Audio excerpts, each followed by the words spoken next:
Hey, welcome to this little visit here. I'm here with Dr. Dan Nadeau, and Dr. Nadeau's an endocrinologist here in Orange County, California.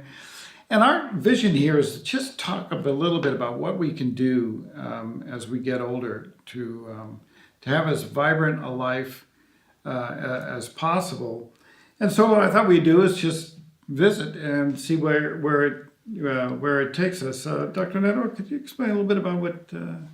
Yeah, I mean, my background, I was raised up in northern Maine, and when I was up there, when I was in high school, I actually opened a natural food store. Oh, wow. It was called Nadeau's Natural Food, and I ran it in high school, last 2 years of high school, as well as through college at the University of Maine at Fort Kent, way up in the northern tip of Maine. Oh, my goodness. So we had all kinds of people coming in. We had hippies from the woods, we had lawyers' wives, we had people coming over from Canada to pick products up. And it was a great experience. And I sat there through the summer months especially and read all the books that I was selling. And I call them my left-wing nutrition books. So there's everything from Sugar Blues, read books about by Del Davis on vitamins and that sort of thing. I read a lot of books on live food, also Misho Kushi's books on macrobiotics. So I kind of read kind of the whole literature having to do with nutrition and healthy eating, and kind of synthesized that. And when I finished college, then I went to Tufts for a master's in nutrition before I did anything else, because I knew that I wanted a credential in nutrition to have with me for the rest of my life. Right. And then I went to medical school, did internal medicine, endocrinology with a focus on nutrition during that time. Then I was medical director for Abbott International, based in Chicago. Learned more about nutrition there as well. And then eventually wrote this book, which is all about the health benefits of brightly colored fruits and vegetables, with Jim Joseph, who is chief of the neuroscience lab at Tufts, and Ann Underwood, who's at Newsweek magazine. And we worked real hard to try to get this book together, really starting with Jim's work that showed improvement in memory and motor skills in older animals by feeding them blueberries. Oh, wow. Which is helpful. Maine produces a lot. Yeah, of blueberries. actually, Maine produces more blueberries than any other state or province, in fact. Oh, wow. Yeah. So Maine is blueberry country. It is. For sure. Well, that's a great background, because what I'm discovering here is as people get older, they want to know what they can do, right? And obviously they can come for you and you can write a prescription. I presume you do a little bit of that. A little bit of that. Yeah. But I guess the questions that I've been having from my friends and patients I work with here at my church is what else can I do? In that they're getting older, they know that they're in this fourth quarter. Can you do things now that are materially impactful to your future? Absolutely, Tom. You can make a big difference, and I kind of come with the premise that regardless of what condition you have, if you dramatically improve your nutrition, you can reverse that condition. So that's kind of where I start. Like, if you start giving your body the healthy food, you can reverse conditions, whether they be hypertension, diabetes, even it's been shown that you can reverse heart disease if you make the right choices in food. I come to food with the idea that brightly colored fruits and vegetables are especially good for you. The idea that you're going to have berries in your diet, you're going to have whole grains in your diet, you're going to have lots of greens, you're going to have red tomatoes, you're going to have orange carrots, you're going to try to get yourself up to 8 to 10 servings of fruits and vegetables per day, routinely as part of your regular diet. I do think that when it comes to nutrition, part of it is making the right choices and eating healthy. I was taught this by one of my patients, that it's partly eating healthy, and also as important as not eating the bad foods is important too. So it's eating the good foods and saying no to the bad foods. Well, what keeps your patients from not doing that? Is there some, I know that we're getting inundated with a lot of ads. I just drove here and I passed with 3 fast foods. Oh yeah. Well, it's remarkable to me how many advertisements there are for processed food, and so many ads for meat. Like, you could watch a football game and see 13 ads for hamburgers in 1 hour. I think like you believe, that the ideal diet is a whole foods, where you're eating real foods that you can recognize as something that was grown in a field somewhere, and plant-based. So whole foods and plant-based diet. And we can talk more about specific examples for each meal, how to get started with that. And then regarding getting rid of the bad foods, I do think that foods like sugar are highly addictive, and that you have to give yourself time to give those foods up. For example, a sweet, like let's just call it a lemon pie or something. When that flavor hits your brain, your brain is going to call for that for the next week or two. And it's almost like cocaine. Yeah. So you need to kind of like say, okay, well, you know what? I'm going to choose the healthy thing. I'm going to have raspberries with Truvia instead of lemon pie tonight as a snack before I go to bed. And you're doing something that's good for yourself when you have, something that's real food, like berries, or carrots during the day, or nuts during the day, or other healthy choices. Well, here's a question. I know you've heard this before, because it's kind of the elephant in the room, right? It's the protein question. Oh, So riff on that a little bit. Okay. Oh, it's so funny to think that people would have protein deficiency.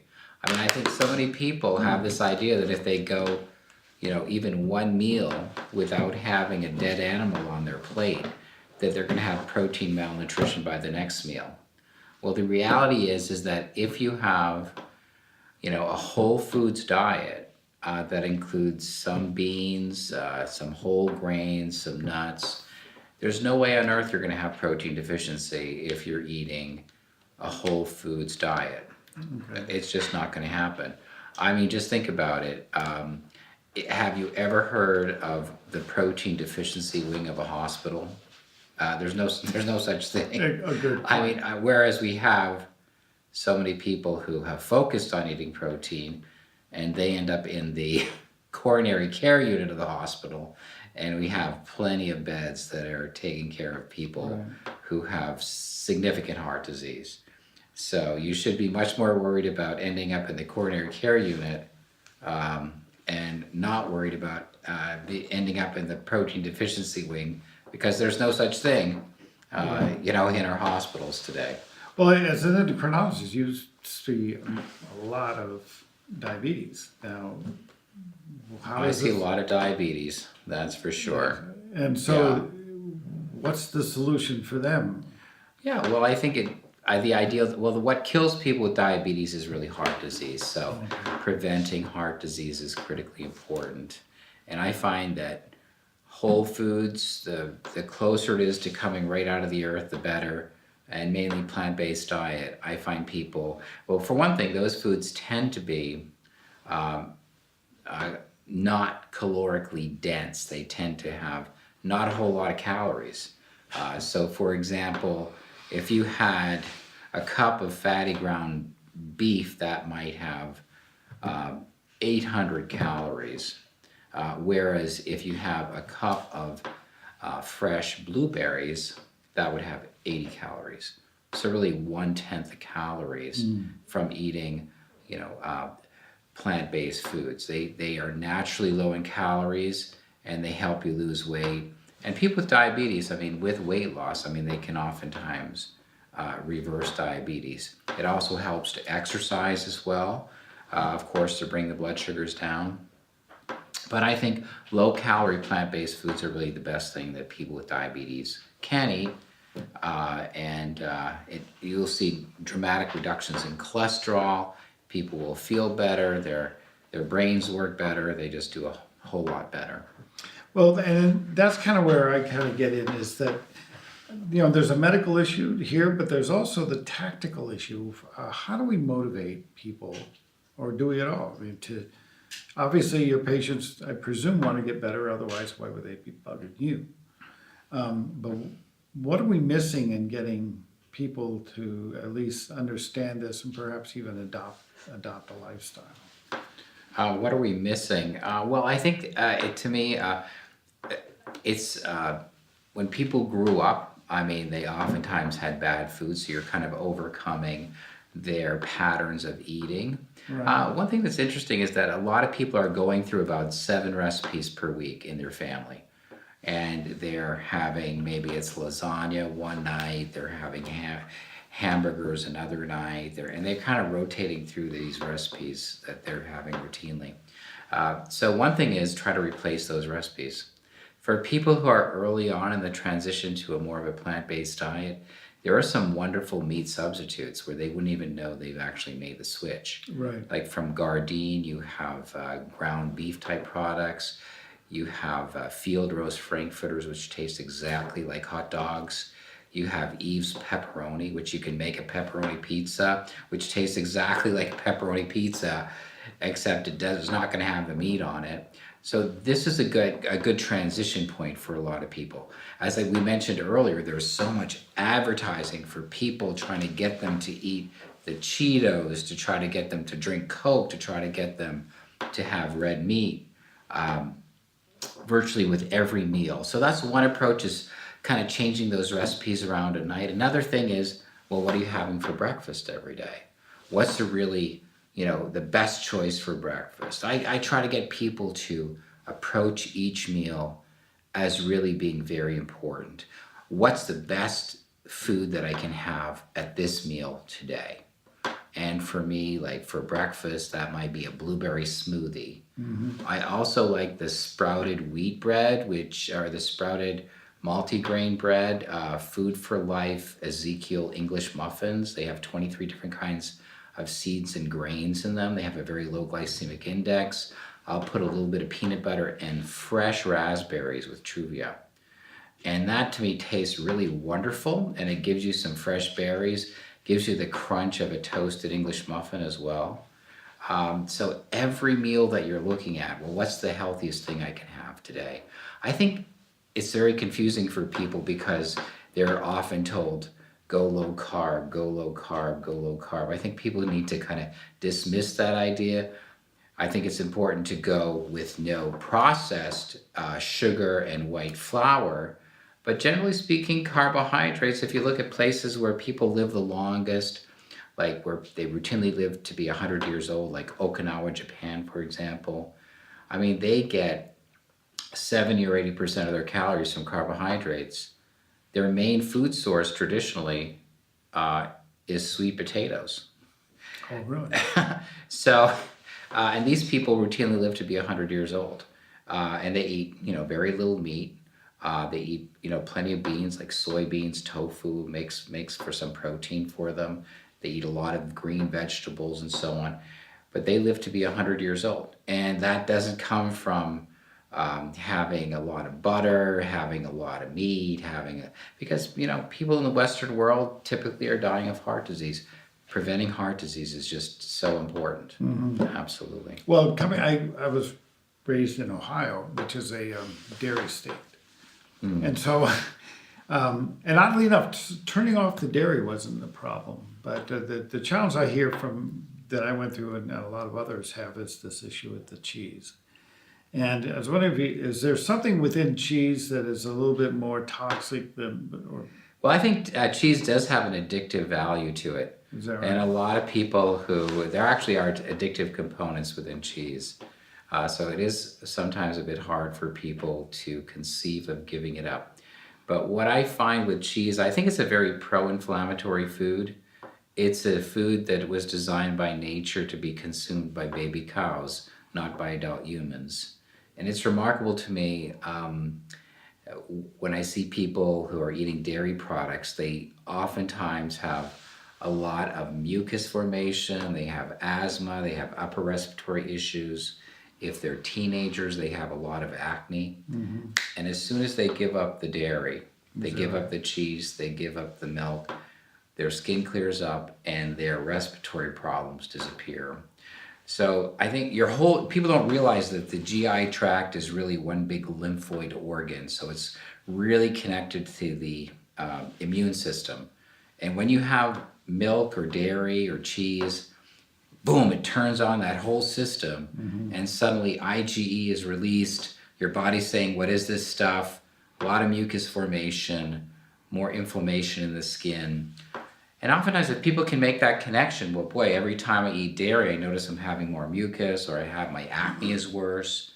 It really gives them an impetus to say, okay, well, I can cut back on dairy. I can stop the dairy. And we also have, again, there wonderful substitutes for dairy.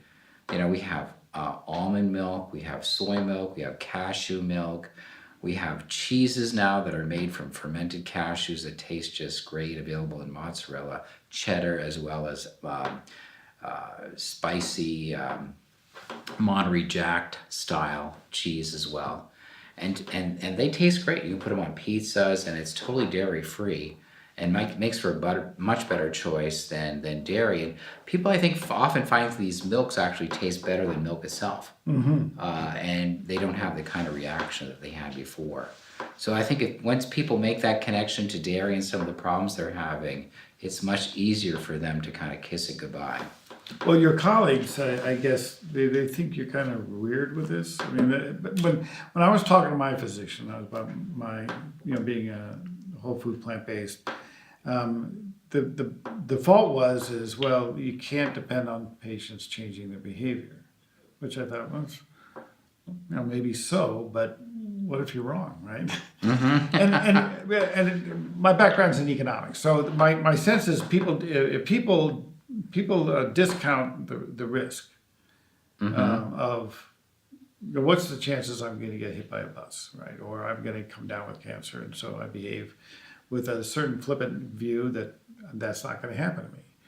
So, but if you bring that risk forward, people tend to say, well, wait a minute, because we see that, we've probably seen that in patients that are recently diagnosed with a severe disease, then all of a sudden they go, well, I'm going to clean up my act, Stephen Jobs, for example, and things like that. So when that pathology is brought forward and it's imminent and I have to deal with it now, you tend to get a different response than somebody who says, well, my diabetes won't show up for 30 years. I'm going to keep doing what I do. Right. Well, I have to say that I think that people inherently know what they should be doing. And I think it's cowardly for physicians and providers to just kind of walk away from it and say, keep doing what you're doing, when we know that living, eating Western food and so on is going to cause heart disease, is going to cause diabetes, is going to cause hypertension. I mean, if you were to fly to China and you found an Aboriginal Chinese man who is, growing rice and so on, he would stay his normal weight for his whole life. He'd have no hypertension, he'd have no hypercholesterolemia, he'd have no heart disease, and he'd probably be cancer-free by living a simple life with a plant-based diet. And yet here, we are confronting advertising and so on, but I guess in recent years, when I talk to people who are having, let's just say, croissants with bacon for breakfast, I think that they know in their heart of hearts that that is not a good food for them. Right. Because it's been around for long enough. We've had, Dean Ornish's study showing reversal of heart disease. We've had enough information now where people have heard this. So I think to confront them and say, okay. And you know what I think is, even if I just see a person one time, if I can go through an ideal diet with them, something's going to stick. It may not be that they go 100% next time, but look, at least they've heard it one time. And I think as practitioners, if we can kind of get that conveyed to them at least one time where they've heard, okay, let's try to eat healthy at every meal. Let's try to have a whole foods breakfast. Let's try to have salad. Try to have salad for lunch. We have plenty of vegetables for dinner, maybe with lentil soup or black bean soup, some other type of healthy protein. They've heard that as an option one time, and then they can start to implement things. Then they're questioning, well, really, should I have a Carl's Jr. burger for dinner tonight? And it gets their mind going. Right. But earlier today, you were practicing before you came here. You were practicing medicine in your office, right? Mm-hmm. So, do you have the time with patients to have this little conversation we're having now? I don't think we have an option. I mean, I think these approaches are even more powerful than medications themselves. So I don't think we can use time as an excuse. I'd say in 5 or 6 minutes, I can go through a whole new dietary plan for that person. I can give them an idea of what to have for breakfast, what to have for lunch, what to have for dinner. It doesn't take a lot of time to give them some new ideas as to how to approach diet and how to implement some exercise. I mean, when you're talking about medications for diabetes now that are costing $1,000 per month for one medication, and if you're doing that without helping them move to a healthier diet, to me, you're not really doing your job. Right. If you're going to use those kind of expensive medications, the person should be making an effort to be working with you to eat healthy, bring their weight down, get the exercise going. Because just the medications alone, even though they cost $1,000 a month, won't work. People can out-eat the effect of any medication. You really need to incorporate a healthy approach. And I have great success, and I think I have a bit of a reputation having to do with diabetes and controlling people with diabetes, and a lot of that has to do with incorporating the healthiest food we can. Well, in your book, I noticed the absence of the food pyramid. So, can you talk a little about the sense that there are conflicting messages that people are getting on what? Boy, that's for sure. And I can understand when a patient says, "No, I've had it. Y'all figure it out. Come back to me." But I'm not going to sit here and arbitrate all this. And just recently, there's a trend on carnivory dinners, and I can see how people get really confused. I'm sure they do. I mean, we try to get people to incorporate more fruits and vegetables into their diet. And like for me, for breakfast, the best thing you can do is to have 1 or 2 cups of berries incorporated into your breakfast. An easy way to do it is with a smoothie. Almond milk, blueberries, a little pea-based protein in there, perhaps a banana, maybe some pumpkin pie spice if you like. Kind of mix that up in a blender real quickly. Doesn't take a minute to make, and then you're coating your body with antioxidant protections. I mean, think of it, Tommy. The reason why we all age is because of oxidative damage and inflammation. If you can coat your body every morning with these powerful antioxidants that plants are using to protect themselves from the sun's irradiation, you can incorporate those into your life, into your body.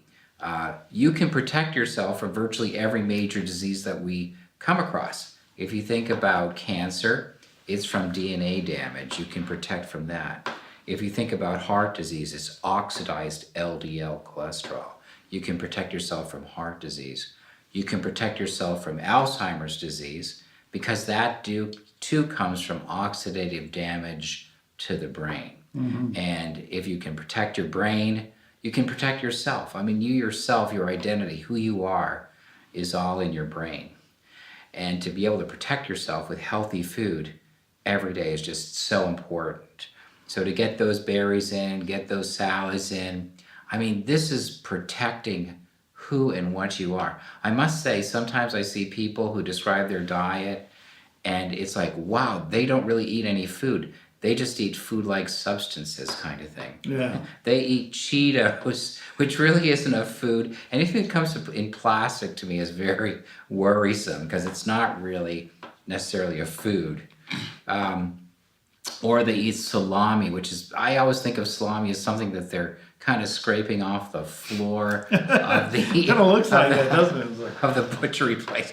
I mean, so I just try, avoid anything that at all looks processed kind of thing, and get yourself back to whole foods. This is what is gonna protect your being, your identity, your brain, your heart, your joints. Oxidative damage is so damaging, and there's so much we can do by including more plant-based foods. Remember that animal-based foods like meat and cheese and such have no protective effect in terms of protecting your brain or protecting your heart or protecting your joints. So really want to minimize those. And think of when you're walking into a supermarket and you see brightly colored fruits and vegetables.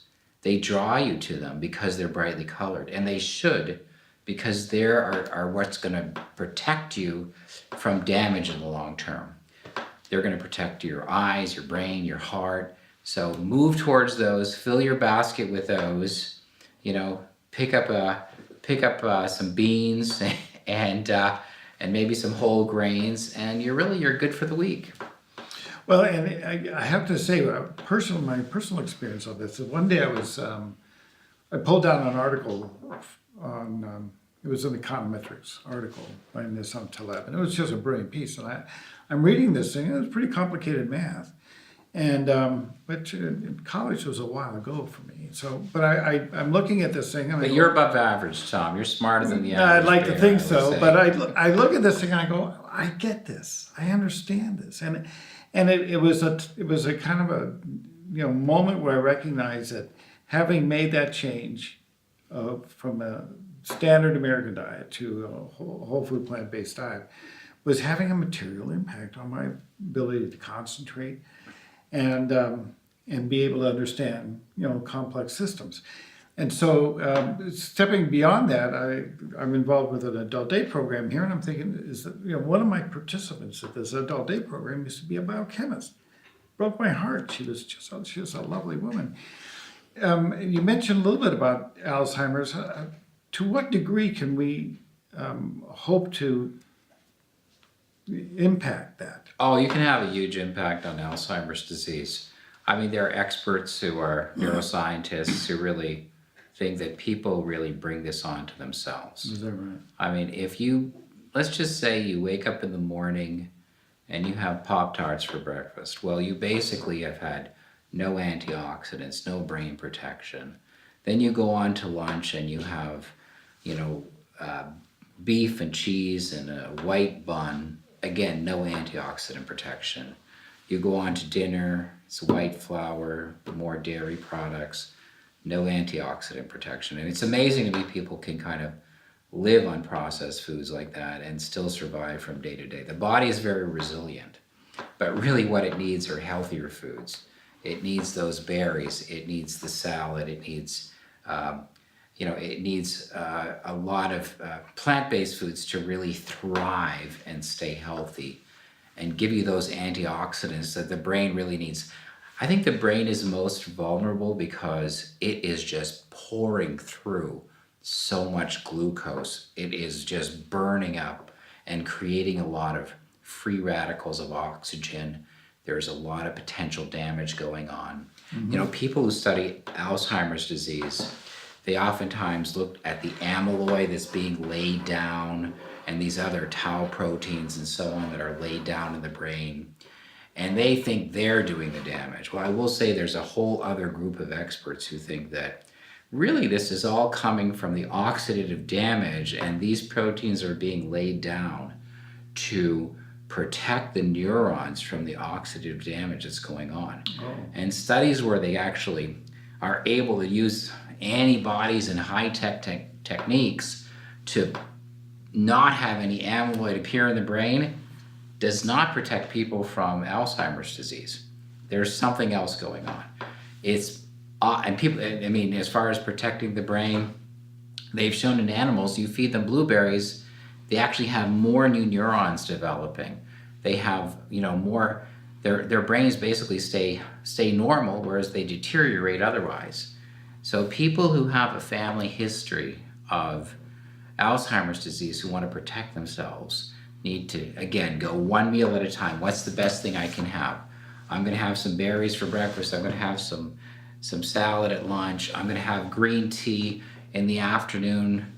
I'm going to have a piece of dark chocolate every day because that too is very good for the brain. You might not have heard of this, Tom, but there's a connection between chocolate consumption and number of Nobel laureates in a country. And the more chocolate that's consumed in the country, the higher the number of Nobel laureates are produced. So to eat these like naturally, and not Nestle's chocolate where it's been too processed, but more like the raw chocolate. Sometimes I'll take the raw cocoa bean that you make chocolate from, and I'll throw some Truvia on there and pop it in my mouth. It tastes just like a chocolate bar. And it gives you like the, the chocolate as raw as it can come, actually, giving you the maximum antioxidant potential. So the less processed, the better. And tomatoes are another food that are really good for you. Tomatoes are unique in that the lycopene in tomatoes doesn't get destroyed by heat. Like if you make a blueberry pie and you let it sit around for a day, those blueberries have kind of lost most of the antioxidant protection. So fresh or frozen for berries are best. But tomatoes actually, the lycopene is heat stable. So you can actually make tomato sauce and you can protect your body. It turns out if you add a little bit of olive oil, that improves the absorption of the lycopene. And there's been a study in nuns who had an average age of about 82. And they looked at which nuns are able to care for themselves. And those nuns with the highest levels of lycopene from tomatoes, of course, were much more likely to be able to take care of themselves and not need assistance from day to day. So it makes a difference in your life. And so I think people can, there's even studies with rats that are prone to Alzheimer's disease where they feed them blueberries and they have no development of the Alzheimer's condition. They can protect themselves. Your prescription here is bright colored foods, right? Yeah, and I will say garlic is also very good for you too. Oh, okay. Even though it's not brightly colored, it has other phytochemicals in there that are really good for the body too. So to be excited about eating brightly colored fruits and vegetables is a great thing. So the argument that some physicians have suggested that lycopene is toxic doesn't. No, lycopene is not toxic. I think there are lignins that some people say are toxic, but I don't buy into that. The studies that are positive for tomatoes, I think, are right on. Well, if you had, here's the hard question: is if you had somebody that wanted to make an impact on their lives, but they would only give you one thing to do. Okay. What would you have them start with? How about that? I mean, if you nothing else, start doing this. I think to have a cup or two of berries every day is a good place to start. Number two would be to switch from white bread to whole grain products. Number three would be to give up dairy. I'm truly Mr. Anti-Dairy. Try to incorporate beans and legumes into your diet. You know, there's a lot of evidence that 1 servings of beans and legumes each day increases your life expectancy by 7%. Wow. So if you can have like some chickpeas, some black beans, some lentils, you're on a 7% increase in life expectancy and probably a healthier life at that. Yeah. So that means probably no heart attack.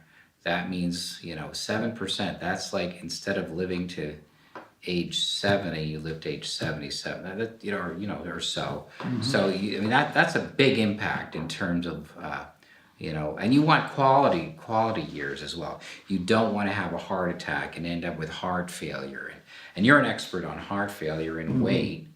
And certainly, tracking weight is an important thing. Let me just turn the tables a bit. Yeah. So, Tom, what do you think about tracking weight for people who may have heart failure or are trying to lose weight? What do you think about using technology to help to track weight? Yes, I think what I've discovered is that if patients weigh themselves every day, they're faced with a decision every day, right? Mm-hmm. for one thing, it's either higher or lower than yesterday. It could be the same, but typically it's either higher or lower. And it's so much easier for an individual to solve a 2-pound problem than a 20-pound problem, right? Mm-hmm. And so the patients that sign on to this program, and I get to see their weight on a daily basis, I can, I'm just another set of eyes. What really works is when the spouse sees the weight at the same time. All right, and then the sense that you have a bit of a social network around you that of people that are well-meaning and want you to be successful, and then you share that among people. I think it's very helpful. And as one lady told me that she goes, I didn't feel comfortable with you seeing my weight. And I said, well, is that a problem? And she goes, well, no, I just don't want to see you at Costco. So it's like, it was at an arm's distance. I can monitor her weight and, maybe give her some recommendations. But I didn't shame her, Mm-hmm. and I think that's kind of part of this is I hear a lot of when I accompany patients to see their physician, is the patients they're nervous around physicians. It's there's a time compressed conversation, and I end up kind of explaining things a little bit afterwards, and I think that there's an opportunity when you're monitoring people. It's a little bit non-threatening, right? Mm-hmm.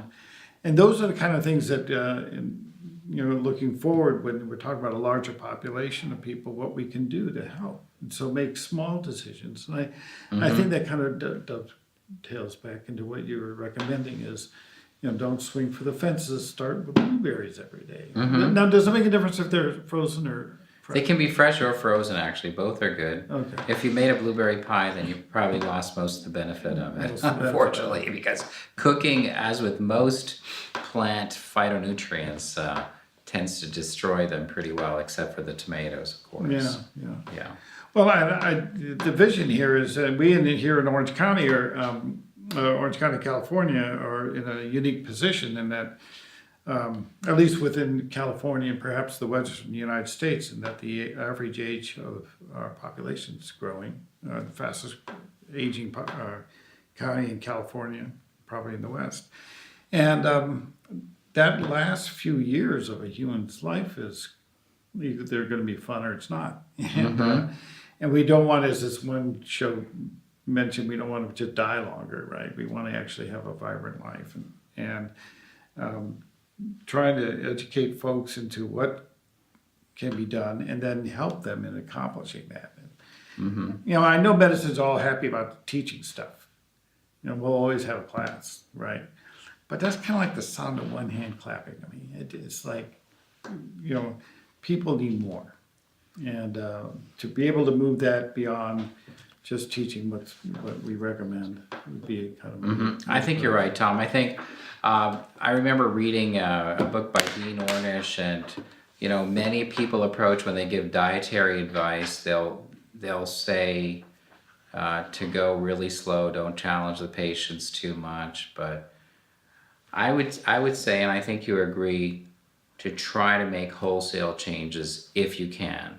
So to try to give up the bad food and incorporate the healthy food, and do it with in a vital way. Do it aggressively is the best approach that you can do.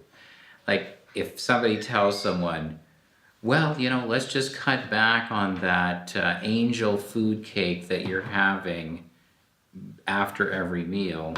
Let's go down to half a piece. It doesn't work, because people may have one day where they're eating half a piece and then they're eating the whole thing again. So I think to just say, okay, guess what? We're not going to have sugar white flour. The angel food cake is gone. We're going to find a healthier dessert that's actually good for you. So, I mean, I often go to fancy restaurants, and afterward I say, rather than have the creme brulee, I'm going to have berries for dessert. And it's amazing how all the people around say, wow, that looks great. I wish I would have had the berries instead of creme brulee. Right. Because in their heart of hearts, they know this is a much better choice for them. You know, it's good for their brain, good for their hearts, helps them keep their weight down. I mean, most of the foods that you eat, Tom, are foods that are naturally low in calories. They help you keep your weight down. And it really oftentimes doesn't take that much of an effort to keep your weight down if you're making the healthy food choices all the time. You do have to kind of oftentimes keep the oil intake down to keep the weight down. But you know, it can really make a big difference for them to really start to incorporate some big changes. No, I couldn't agree with you more. And that this idea of a slow trickle, I haven't seen that successfully yet. So, but what my wife and I did is within a 28-day period, we just shifted. The hard part was just really the cleaning out the pantry and retooling the repertoire. Mm-hmm. And I wasn't aware of the 7 rotation, but that's about right. I mean, we have this cadence now that's replaced our previous cadence, and at the end of which it really was not that big a deal. I'm astounded how small an issue this is, and yet the potential benefits are so dramatic. It is difficult, as you know, going out to eat is a bit of a challenge, but it's not it's not an impossible one. Especially there are healthy foods places where you can go for really healthy foods actually, and there's places like Veggie Grill or Luck, or you can usually find and even I must say I was at a steakhouse last night, and they had a vegan choice on the menu. Really? Actually, yeah. Well, that's encouraging. And it was awesome. It was wheat with kale with a pistachio mint pesto with some squash. Oh, wow. And it was absolutely delectable, I must say. That's spectacular. So even places like that are coming around to serving really healthy foods, and they're doing a good job at it too. Yeah. Right. And then that with my berries for dessert with a salad, man, I was set for the night. Right. Yeah. And I guess I'm hearing that milk consumption's peaked and somewhat declining, and perhaps I know that. Yeah, people are using more like the almond milk now, Right. because they're not reacting to it. They find it tastes better. Yeah. So to kind of give up on those animal-based foods. I mean, I divide foods into animal foods versus plant-based foods, and try to push those animal foods aside and incorporate more plant-based foods. You're going to live longer, stay healthier longer. I mean, ideally, what we want to do is live to 100 years old and then peacefully die in our sleep. Right, ideally, yeah, exactly. Without having had a heart attack or cancer or Alzheimer's. Or stroke. And that was interesting, is that people who adopt this lower their risk of strokes. And that nobody wants to sign up for that. Oh, if my. you can avoid it. You're right about that, Tom. And the same thing with, obviously, heart disease and these other things. These are choices. We're going to probably wrap this up right now. We're going to be back doing this on a weekly basis. So by all means, below we will have some links to some of the recommendations we had here, as well as an opportunity for you to comment further on anything specific you'd want to hear from Dr. Nadeau. Where do they send questions, Tom, if they have some questions? You can send questions below, of course, or to Tom at Tom Coss. That's Tom at TomCoss.com. And that will be coming to me, and I will pass those along, and we will be continuing this conversation going forward. So if you're considering a change in diet, stick with us on this. And if you have specific questions, send those along, and I'll add those, and we'll be back to you in a week or so.